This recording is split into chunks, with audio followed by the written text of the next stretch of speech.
म्हणजे स्वराज्यातील सामान्य स्त्रियांचा सुद्धा आदर करणारा छत्रपती शिवाजी महाराजांसारखा राजा आहे। अहो हे महाराज दक्षिण दिग्विजयावर गेले आणि महाराजांचे सरदार सकोजी गायकवाड त्यांना वाटलं की आता सगळा कर्नाटक घेतलाय आणि तिथं सावित्रीबाई नावाची एक स्त्री होती, त्यांची गडी होती। आता सगळं कर्नाटक जिंकला, एवढी मोठी मोहीम मारली, ही गडी काय चीज आहे म्हणून त्यांनी त्या गडीला आक्रमण केलं। आता ती सावित्रीबाई एवढी चिकट बाई होती की तिने त्या तोडीस तोड उत्तर दिले शिवाजी महाराजांच्या सरदाराला। आता सकोजी गायकवाडांना चीड आली आणि त्यांनी ती गडी तोफेच्या तोंडी दिली आणि रागाच्या भरात त्या सावित्रीच्या पदराला हात घातला। ही बातमी जशी महाराजांना कळली, महाराज तिथं आले आणि त्या सावित्रीच्या कडेला मुळले।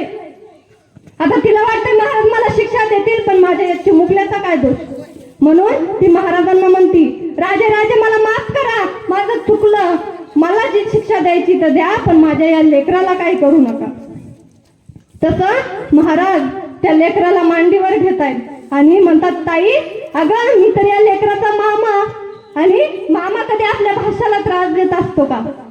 त्या सावित्रीबाईला आश्चर्य वाटलं, मी महाराजांच्या सरदाराविरुद्ध लढले तरी महाराज माझ्या मुलाचा एवढा सन्मान करतायत। आणि तेवढंच नाही तर महाराजांनी त्या सावित्रीच्या पोरासाठी त्यांना गावं लावून दिली तिच्या खर्चासाठी।